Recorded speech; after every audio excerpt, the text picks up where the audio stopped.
Hey everyone, welcome. This is Jason Clemmons, Doctor of Chiropractic at the Rock Health and Wellness Center, and this is Life with Jason Clemmons, DC. We are live again tonight. I sure do apologize for all you social media people out there that didn't get a show last night. I got out of the office and didn't get that posted that we were going to be doing a talk last night. So apologize for that. All you guys on the radio, y'all got to hear a show that we did around October 1st. And so, but we're live again tonight. We're here at the Rock Health and Wellness Center studios on this Wednesday, October 16th. And we are live on the radio at 98.7 Walk by Faith and 1420 AM Lubbock Christian Nation.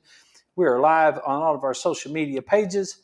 And we have had a good day at the Rock. It got cold. Had a cool front. I don't say it's got cold, but it was a little chilly this morning getting out for the first time this year. So it's kind of a nice, beautiful day in Lubbock. I don't know how it was in your part of the world, but it was nice over here. So, yeah, had a good day. I had some really cool stuff happening at the Rock. Some new patients, did some muscle work, and it was pretty good. Had some good conversations.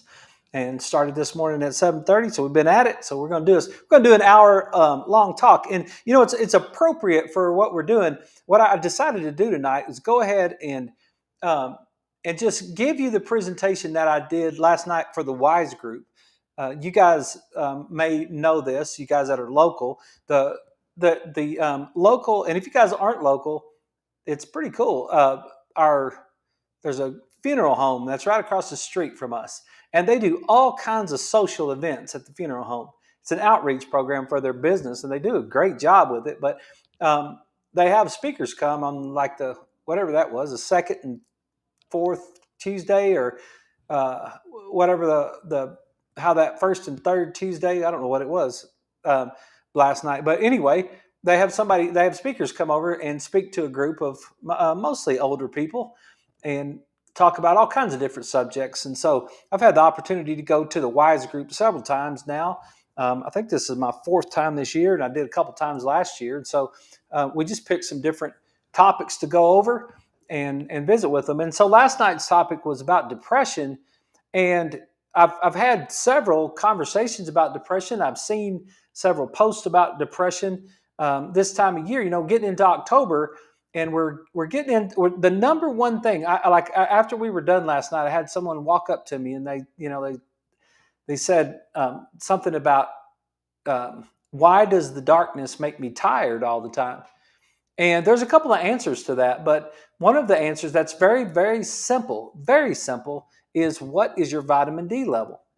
And are you getting enough vitamin D to be able to handle this change in the season? And as we get into this middle of October, you guys might start feeling it. I saw one of the posts I was looking at today. Somebody talked about that was local here, talked about having depression.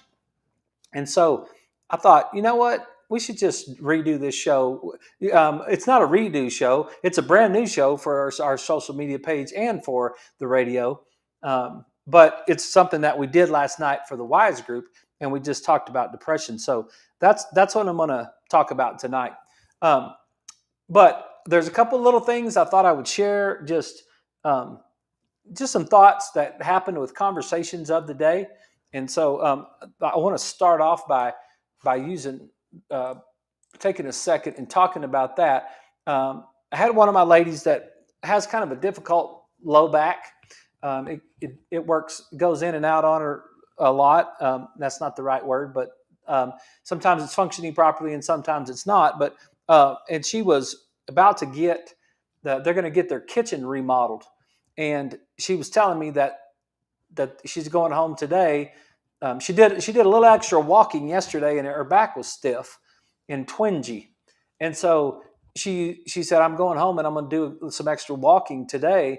And no, she did walking yesterday. I'm going to go home and pack up my kitchen and so that the guys can come and do the remodel on the kitchen. And I said, well, just remember this little graph right here. Just remember this graph of how you can hurt your low back. And you can hurt your low back in the three ways. And we've gone over it lots of times, and I'll just take a minute or so to go over it again. You can be perfectly fine and have an all of a sudden quick, you can have a quick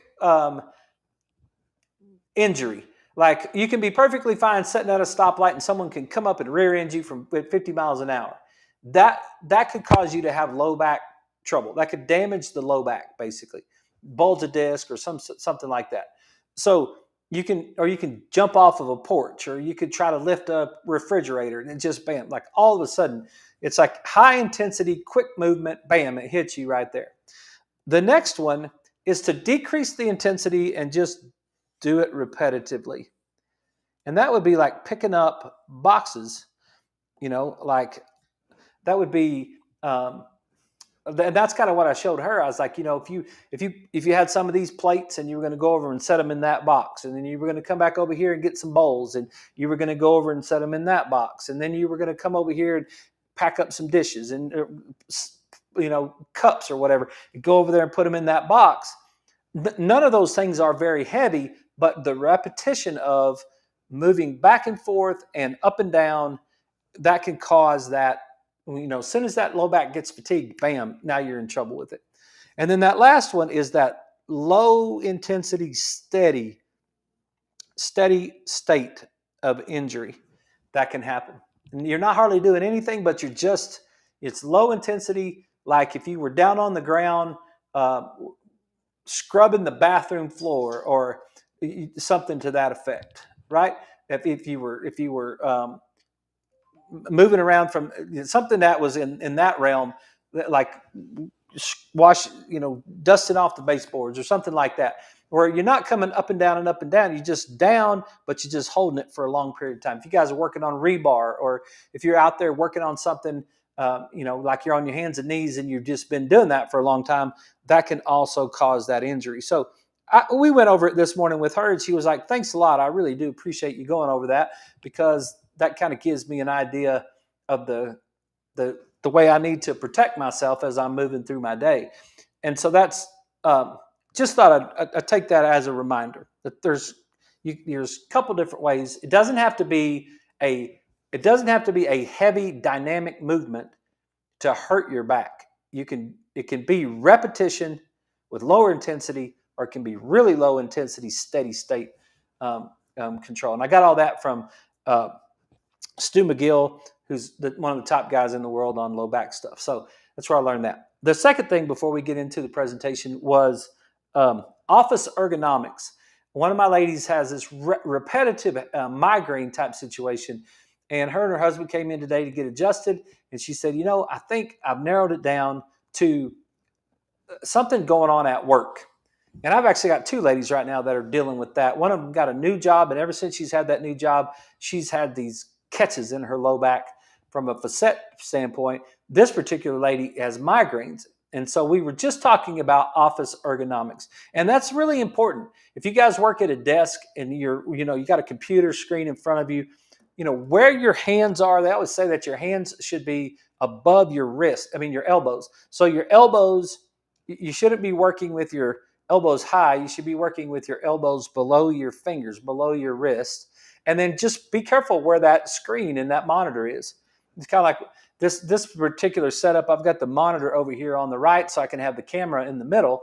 And I try to keep my eyes on the camera as much as I can.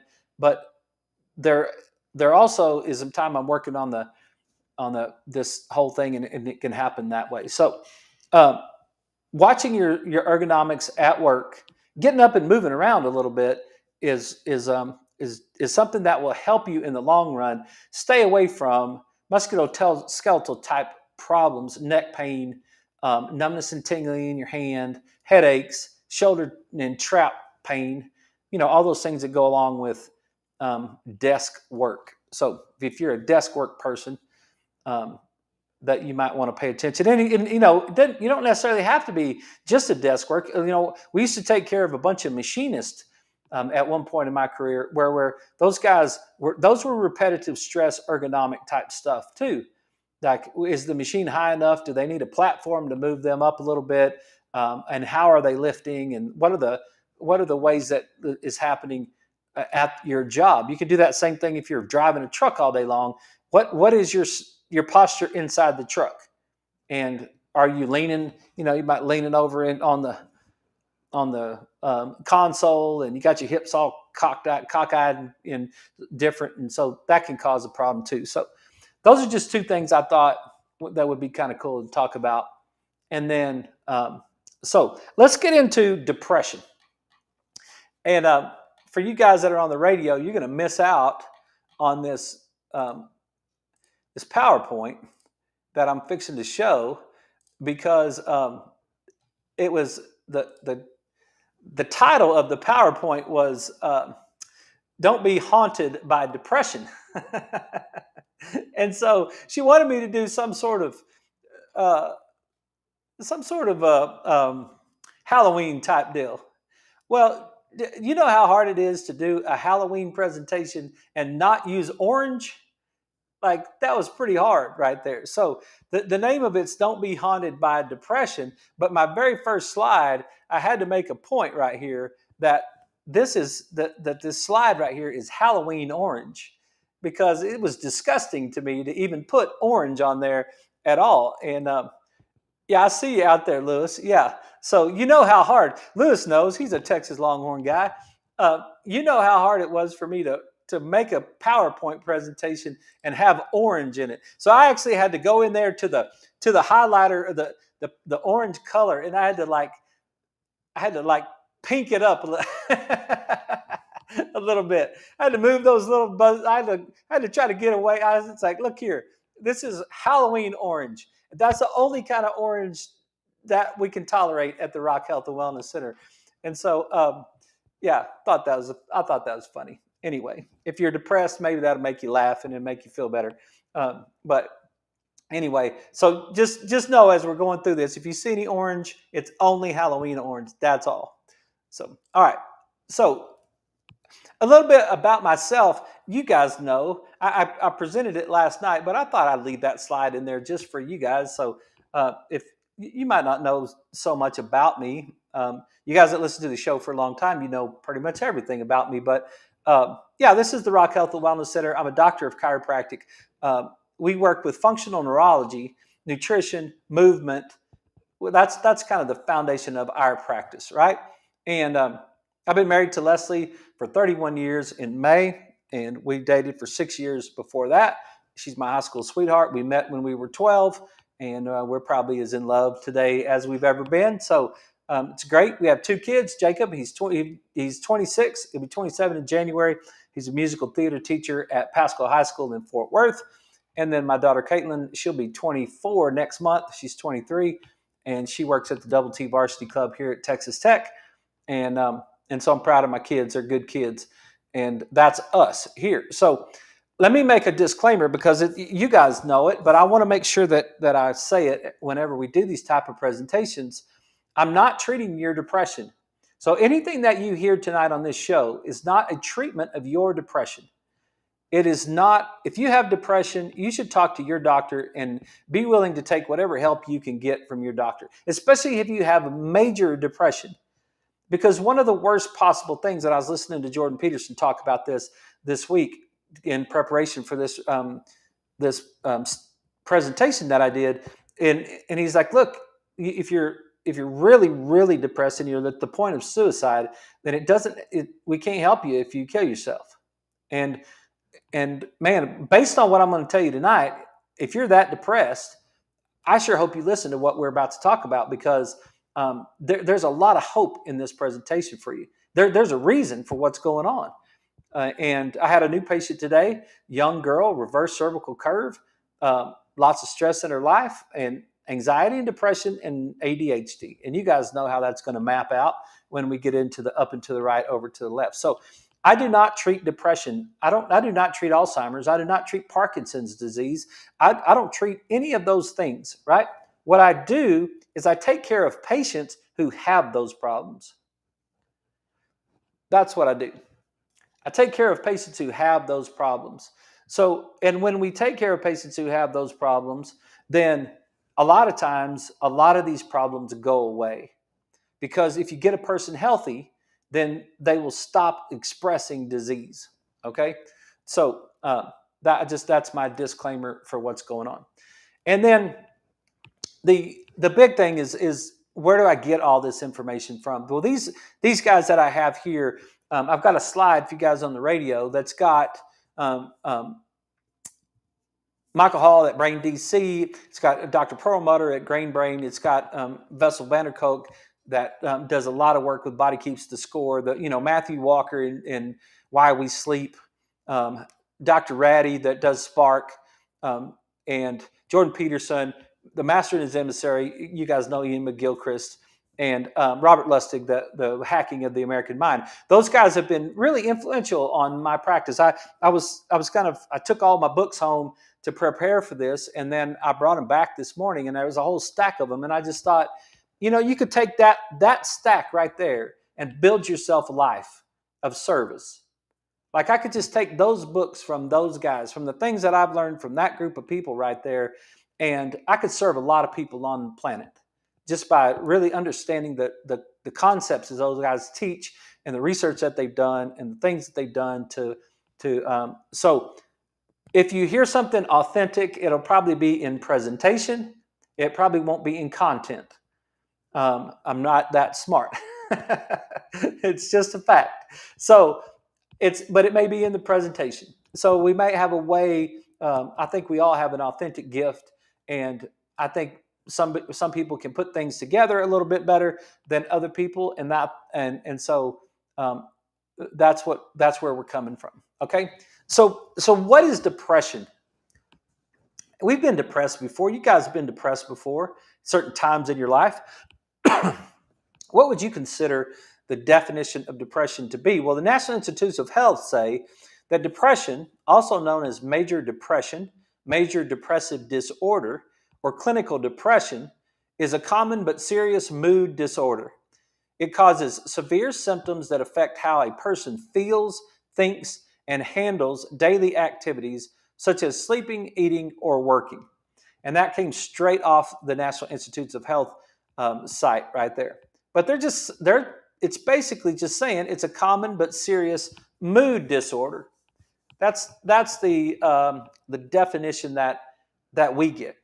Well, what Dr. Peterson always talks about is he says is that, and we talked about this on the show just recently, when your reality is different from your expectations.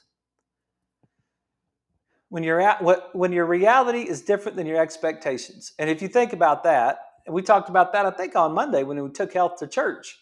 When your reality is different from your expectations, it makes you fussy. It's depressing. It's irritating to the brain. The brain doesn't like it. The brain has an expectation of how things should go. And the expectation is pieced together. It doesn't necessarily mean that the expectation has any foundation or validity. Just because I expected it to go that way doesn't mean that I was right.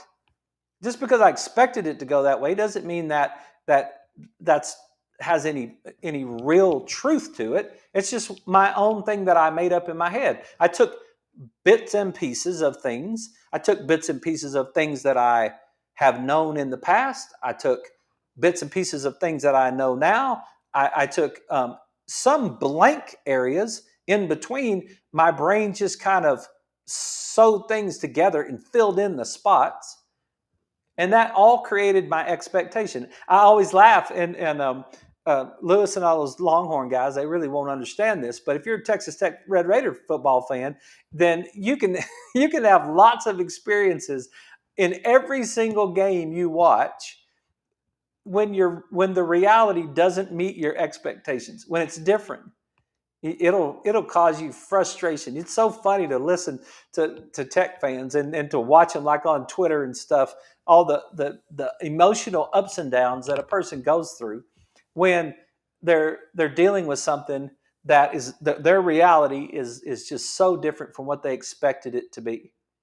And I'm not trying to make light of depression by using a game. I'm just trying to use it as an example that's one of the major issues that goes on inside of our brain. Now, the question is, how do we come up with that? And what is that expectation? And how do we get to it? So, you guys have seen this slide, and we've talked about this so many times, and it's really truthful when it comes to anxiety and depression. It really is. There is. If you go and look at all of the treatment for anxiety and depression, starting with antidepressants, if you start looking at all the treatment, you look at the cognitive therapy that goes along with depression, you look at exercise and new diet that goes along with depression, you look at anything that anybody has ever come up with to deal with depression, what they are trying to do is get the brain to fire from the right side to the left side and get that pattern to work. Right? They need to be able to get the pattern to work. The right brain deals with the unknown world. And I hope I've said that enough ways, and I hope you get it when I say that. Your right brain is built that way. It's by design that way. It's not an accident that you have a separation of your brain from the right side to the left side. There's it's like a man and a woman. It's like a husband and a wife. Like, I've got certain tasks and duties that are my responsibility. Leslie has certain tasks and duties that are her responsibility. We have certain tasks and duties that we are responsible for together. And then we have to be able to communicate with each other constantly. And when one of us gets a little down, the other one picks us up. And when one of us gets a little high, the other one brings us down. And it's a constant balance between a married couple in communication and function. And it's like we don't have all the same task. Like, I do the adjustments. She doesn't do the adjustments in our office. She runs the front desk. And there's things that she does at the front desk I don't know anything about. And so there's two different tasks in a married couple. Well, the brain is exactly the same way. The brain has a side that is responsible for dealing with unknown things. And what will that do to a person? Well, a person that's dealing with unknown things will have a habit of seeing the most negative outcome. They'll have a tendency to look for what would be considered the worst case scenario. Like, if it's unknown, I don't want to get eaten by an alligator or a tiger. I don't want to get shot by a guy at a gas station. Like, I don't want to get in a fight with a guy at a restaurant. Like, there's a lot of things that's like, no, like, look, I don't know how this situation's going to go. I might want to get out of this situation. I don't know how this, hey, look, I'm going to be looking for the worst case scenario. Have I ever had anybody pull a gun on me at a gas station? No, I never have. My whole life, in 53 years, I never have. But does my right brain still look for things like that? Yes, it still looks for things like that. It keeps an eye on things that are unknown to me because it's made to do that, right? Well, that creates stress. That creates sympathetic response. That creates the fight or flight response. That creates this firing to the amygdala in the lower part of the brain. It fires to the adrenal glands. It releases cortisol. It fires that whole stress response, right? And we know that. We've gone over that so many times. I just hope if you're new to the show, maybe this is the first time you've ever heard it. But that's what the right hemisphere is responsible for. And we're going to get into it a little bit deeper. But the right hemisphere has an affinity for adrenaline. It's going to when you get fired up about something and that adrenaline floods the brain, the right brain likes the adrenaline a little bit more than the left brain does. It doesn't mean that the left brain doesn't run on adrenaline. It just means that it likes it a little bit more. It's got a tendency to get revved up. It's going to increase heart rate. It's going to increase blood pressure. It's going to increase intensity. It's going to get that thing's going to get revved up a little bit. And that's what's going to happen in the right brain. But as soon as the right brain recognizes, as soon as I'm filling up with gas and I look around and there's nobody around and there's no threat, then it gets out of that brain. It transfers the information quickly, no threat, over to the left. I've assessed the situation. I have assessed the environment. I have determined that there's nothing in the environment that is threatening me. And now it sends the information to the left brain and it tells the left brain, okay, deal with the details of all this. Now you break it down. So now the left brain goes to work, and the left brain is so awesome because it doesn't have to ever deal with threat. I mean, it never sees the worst case scenario. It never sees any harm at the gas station. It never sees any harm in the grocery store. It never sees any harm anywhere. It's like, dude, I got this. What are y'all worried about? What are y'all fussing about? Like, I got this. Like, man, let me see, look, there's that, and there's this, and there's this, and let me show you that, and this is red, and that's green, and all this stuff. Like, it's like, whoa. And then now the left brain is it's calm, it's peaceful, it's like it's under control, it's got it. It's talking. That's where you talk from, is on that left side. And so that left brain is like breaking it all down. It can speak well. It can do all the things. It knows the details of all the things. There's no threat. And that's what's happening on that left side of the brain. We got to take a break, and we'll be right back. And we're going to continue with this, and I'll show you what happens when you get depressed. You guys stick around for this.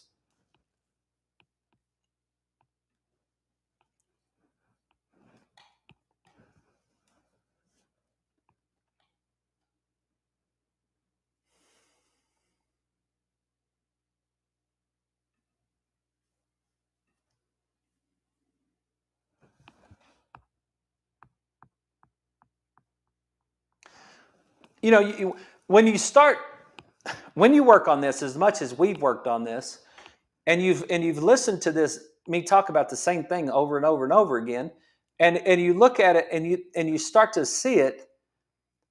It's kind of like it's the way we learn math in school. It's the way we learn our spelling words in school. It's the way that those football plays that I drew up for you last week. That it's the repetition over time.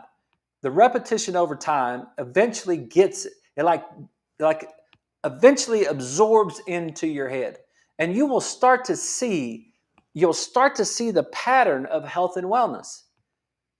I saw today some deal. It's $1 trillion industry. Health and wellness is $1 trillion industry. It's like, it's so simple. It's not even that $1 trillion industry is a bunch of cunning and craftiness of men. Like, health and wellness is not $1 trillion industry. If you don't, all you got to do is go to the grocery store and get some fruits and vegetables and some grass-fed meat, and you're fine. And then go for a walk and work out and get your sleep and be social and drink water. It's like, wow. It's very, very uncomplicated. So talking about this right hemisphere from a right side to left side, and then also from a front to back relationship. That's one thing we don't talk about very much on the show. We don't really talk about the front to back relationship that the brain has. We talk about the right to left relationship a lot, but we don't talk about so much the front to back relationship. And there's a front to back relationship of the way that the brain works. All your vision is going in and initially comes through your eyeballs, and it does kind of wrap around to different parts, but the majority of vision gets to the back of the brain. Then the back of the brain starts to tell the front of the brain what's going on. So what we see has a lot to do with the way that the whole thing functions. So we want that information, we want that threat detection system to be working at a high level and quickly disseminate that information to the left brain. Let me get us back on here.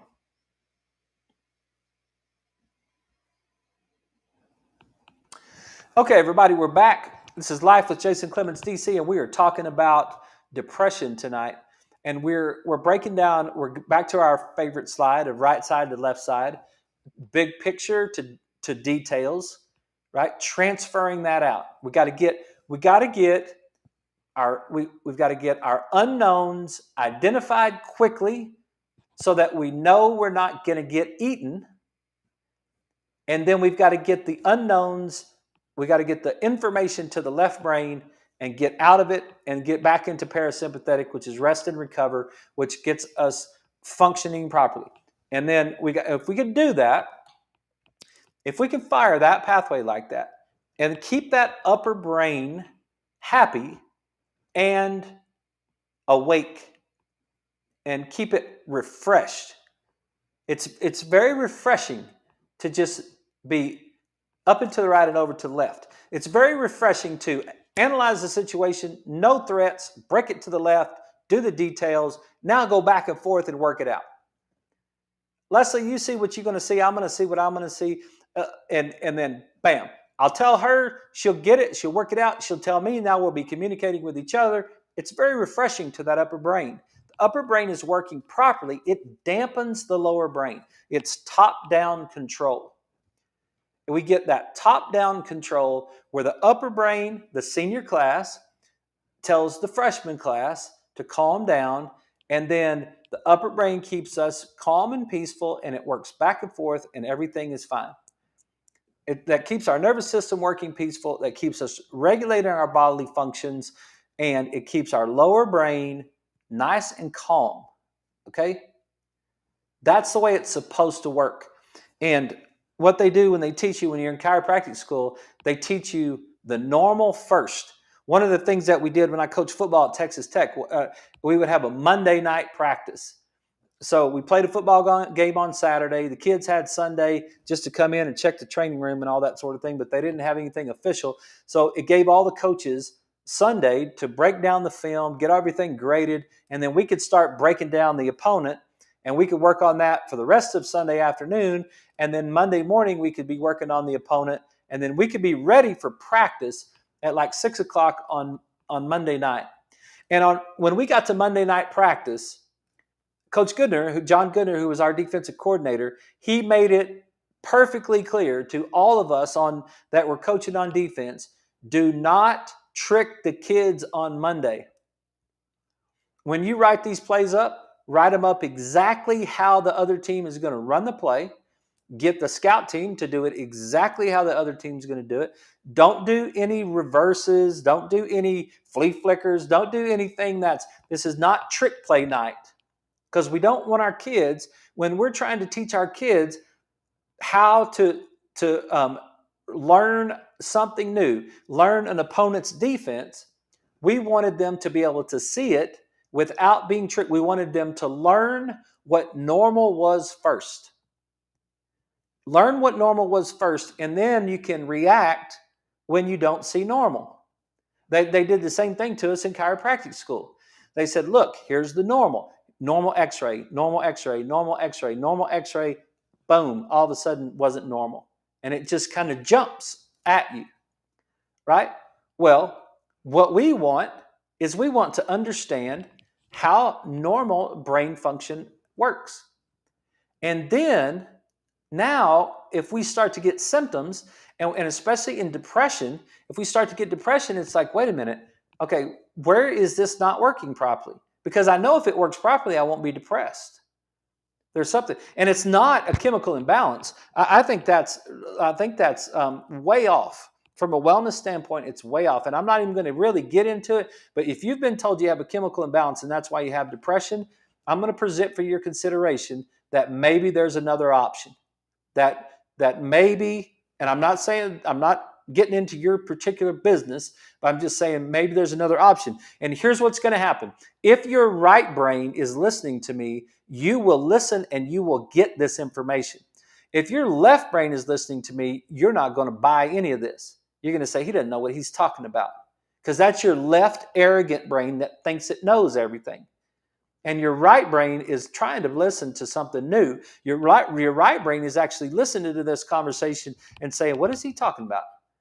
What is happening right here? Is he trying to teach me something? And you're probably looking for worst case scenario. You're probably kind of, I'm not sure about him, but you're at least listening to me. Okay. We're looking for this to function properly. Okay? So remember this, that the brain is built from bottom up. The lower part of the brain that you were born with is very simple. It didn't do a lot of tasks. It started to move up. You started to get through the limbic system. I had a patient to tell me today that they have a 5-year-old child that's got ADD, and they were wanting to know about the brain scanning and what we could do for that. I'm just thinking to myself, they don't have a 5-year-old child that's ADD. They have a 5-year-old child that's not firing properly. They haven't even developed their brain yet. Like, it's too dang early to be diagnosing that child. That child needs to get proper neural pathways firing before we're going to go off and do that, right? So we got this lower brain, this early, what they call it reptilian brain, this early thing, brain stem, everything a baby can do, moving up to the mammalian brain, then moving up to the rational brain. After the age of about 12, then we start to move up into the rational brain. We start to myelinate those nerve fibers, as I showed you a couple weeks ago. We start to understand things. We start to be able to develop that prefrontal cortex. We get those higher brain centers involved. We get that mature brain working, and that's the way that it all works. Okay? That takes about 25 years of brain development.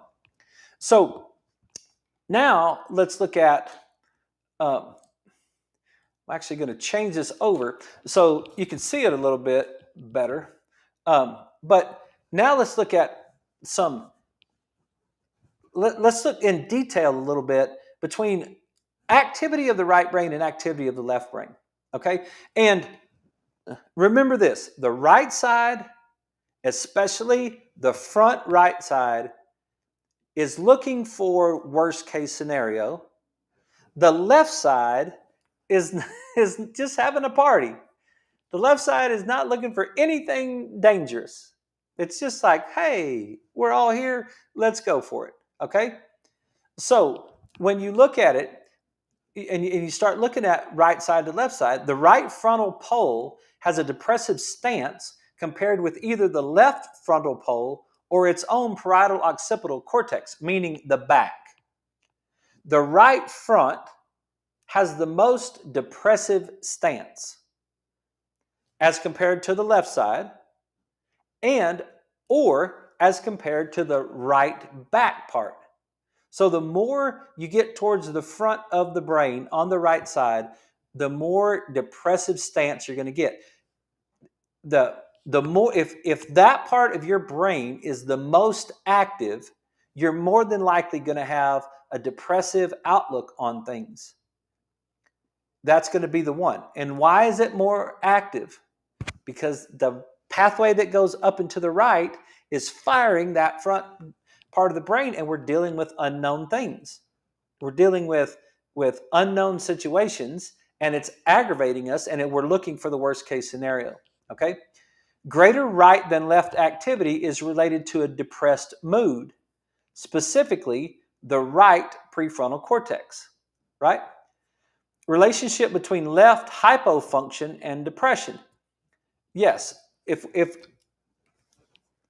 we have overactivation of our right hemisphere, especially in the front, or we have underactivation of the left hemisphere, it basically ends up being the same. If the left hemisphere is tired and exhausted and shut down, dampened,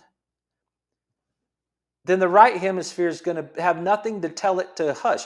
There's no communication between the two. There's no inhibiting that right side. If the left side goes to sleep and it's not telling the right side what to do, then the right side's just going to have that negative outlook on things. So right anterior lesions, if you actually have something wrong with your brain, if you have an injury to that right frontal area, right anterior lesions are associated with undue cheerfulness. You ever met anybody that's just so happy all the time? Like I've got a couple of those people that I take care of. They are just so happy. They're just cheerful, and that doesn't matter what's happening out there, they're just cheerful. They're just going to be so cheerful all the time. I sometimes think there's moments, it's moments that I think I have a right frontal lesion because I'm just like, hey, it's going to be all right. We're going to work it out, right? But you can't be that way all the time. The left brain can't. The left brain has no threat. So I'm just going to walk out in the middle of the street. If my left brain's in charge and my right brain's not firing, I might just walk right out in the middle of the street. Just walk right out in the middle of the highway. Just say, come on, y'all, just follow me. We'll just walk out there in the middle of the street. There's no threat. They're not going to hit us. Don't worry. There's no danger with that. That's what happens when the right hemisphere actually has a problem and it has a lesion. Now, I don't get into lesions so much. Lesions to me means like damage, like physical damage. If someone, stuck a pitchfork through your brain and it destroyed part of your brain, that would be a lesion. If you had like bad cases of MS or something like that, you could actually have a destroyed section of brain tissue that is now, that's what they're talking about when they're talking about lesions, something that's damaged. What we talk about in our office is below that level, the subluxation, not the luxation, the subluxation, below the level. We're talking about neurological pathways. We're talking about functional neurology below lesions, right? But I can still study the normal and the abnormal. I can still understand, okay, if you have a lesion in the right frontal part of your brain, then you're going to have this undue cheerfulness because your left brain is going to just never see a threat. Okay, well, what if the right part of the brain just isn't firing properly? What if I've got a lockdown left shoulder? You ever watch somebody walk? You should do this. This is a great thing. You should just get behind somebody and watch them walk. And watch how they will swing one arm and the other arm won't swing. Go to the mall, watch it. Just watch your spouse walk down the hall. Like watch somebody walk. And just notice whether or not their right arm and their left arm are swinging at the same rate. A lot of times they don't. A lot of times one arm swings and one arm just stays still. Well, just think about that. If my left arm is just kind of locked down in place, I did something to this old left shoulder and I don't have very much movement in this left shoulder. I can't get this. It doesn't move very good. My right shoulders are great. Like I can move my right shoulder all around, but my left shoulder just doesn't quite move the same. All right. When we move those joints, where is it firing? When I move my left arm, I am pumping up the pathway. I am putting energy into the pathway that goes into the right hemisphere of the brain. When I move my right arm, I am putting energy up into the left hemisphere of the brain. Well, if I lock my left arm down and my left shoulder's not working for whatever reason, and I don't really use this left arm very much, but I constantly use this right arm all the time, but I'm really not ever using this left arm, one of the things I could be doing is I could be dampening the activity in the right hemisphere. Well, dampening the activity in the right hemisphere might lead me into a lesion type function of my right hemisphere, which would lead me to some undue cheerfulness. Now, the same thing can happen the other way around, right? Left anterior lesions are associated with depression. Why? Because if my left anterior brain is not working, let's switch sides with our shoulder problem, right? Let's say our shoulder problem is on our right side. And now we're not really using this right arm very much. We're just it doesn't really move too much. Well, now this right arm is not firing the left brain. And so the left brain loses power and it starts to dampen its function. And now I have nothing to counterbalance the right side that has the depressive stance. If I don't get that left side amped up a little bit, then the right side just takes over, and now the right side just jumps out there and looks for all the negative things. Are y'all following that? I hope that makes sense. It's like, yeah, okay, I see what you're saying now. I need balance in my brain, right? The closer the left hemisphere lesion lies to the frontal pole, the greater depressive symptomatology. If I have posterior or back left lesions, it's not such a problem. But the further I get to the front, the less, because there's an association between the right side and the left side at each level. And so if I have this front left dampening, then I don't have anything to dampen the right front, and now the right front is getting to speak. Does that make? I hope that makes sense. Like if I just divided my right front, if I just took a line right through my ear, basically, and I just said everything forward of my ear versus everything behind my ear, that would be the front and the back part of my brain. And then I could just say everything above my ear or everything below my ear in my brain. That would be the top and the bottom.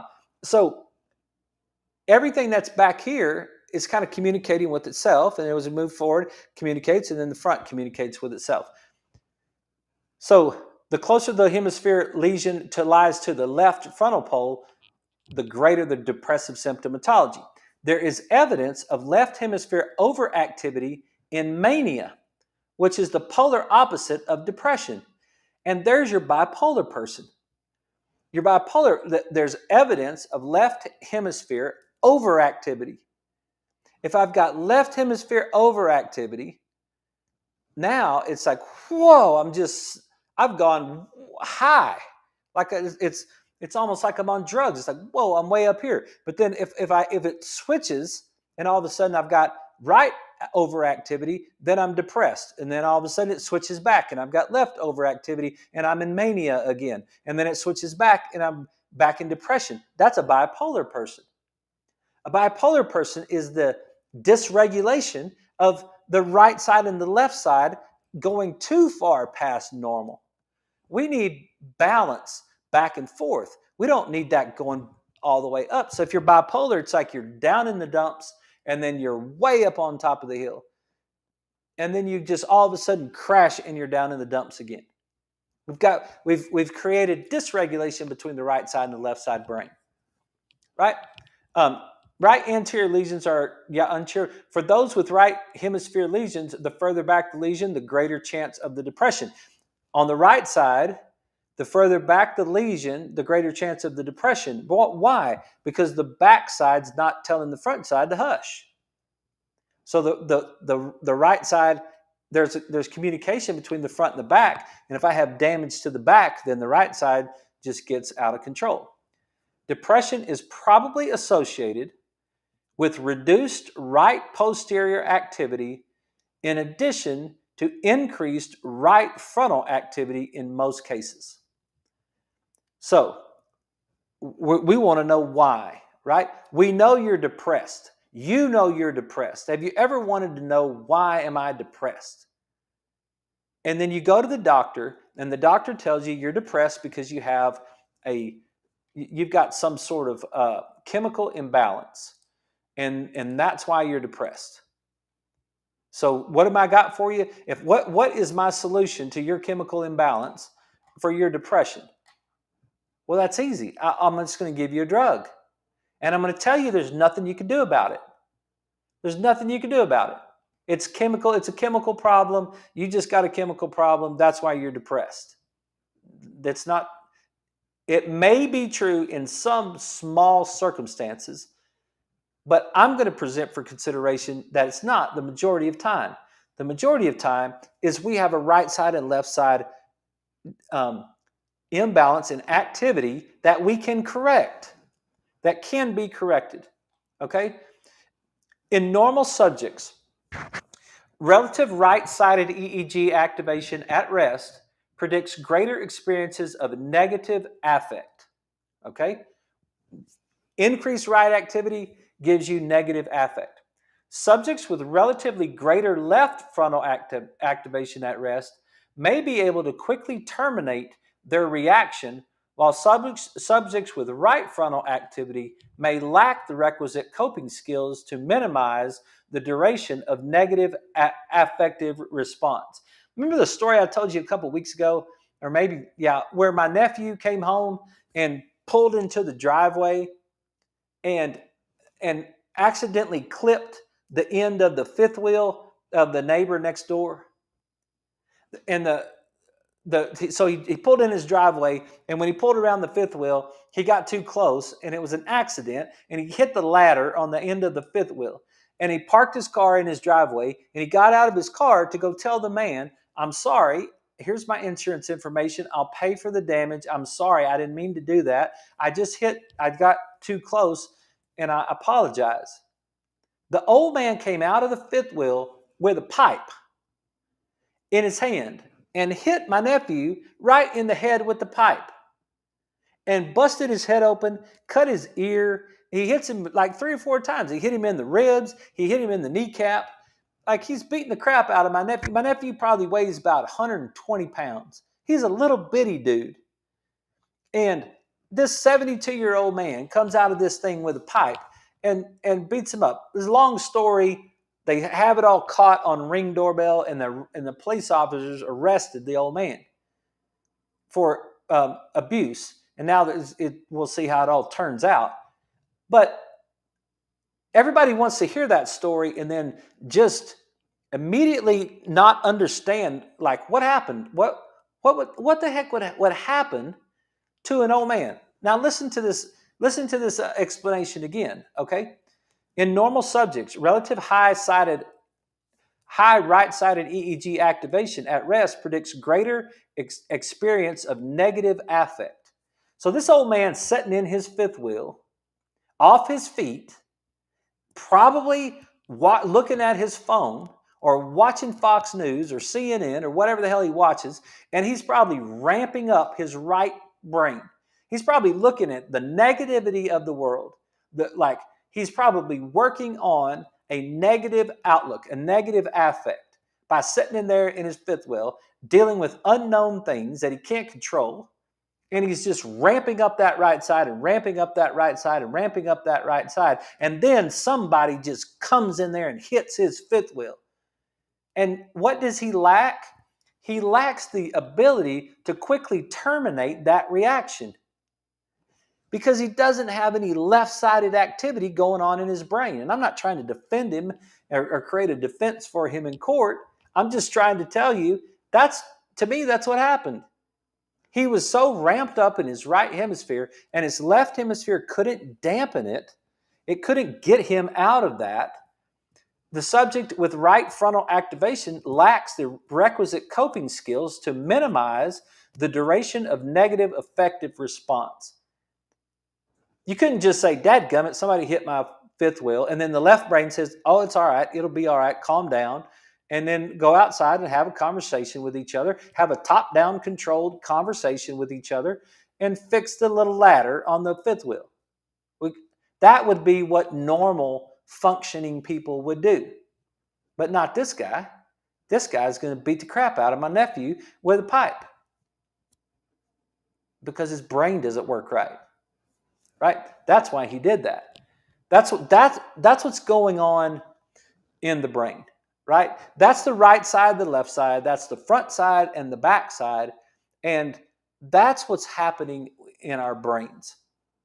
So to kind of wrap up tonight, but then I'm going to just carry this over to tomorrow night, and we'll break down all of the solutions to this. We'll break down the solutions in the tomorrow night show. But what do we want to take from this? What we want to take from this is that there is neurologically an explanation for why you might be depressed. Not chemically, neurologically.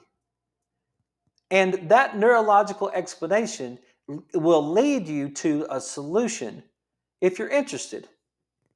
If you're interested in a solution to your depression, then you understand the mechanism of it, I think it's liberating. Personally, I love it when, even when it's wrong, if I have an answer to it and I can say, all right, wait a minute.